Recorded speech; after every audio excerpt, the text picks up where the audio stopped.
In front of me is VIVO Y33s, and let me show you how to perform soft reset operation on this device.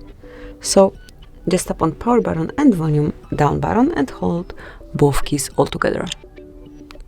Step keep holding.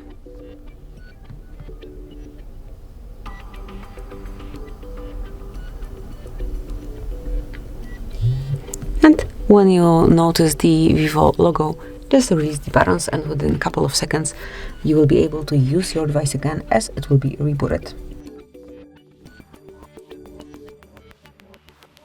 And that's it. As you can see, now you can use your device and it's working.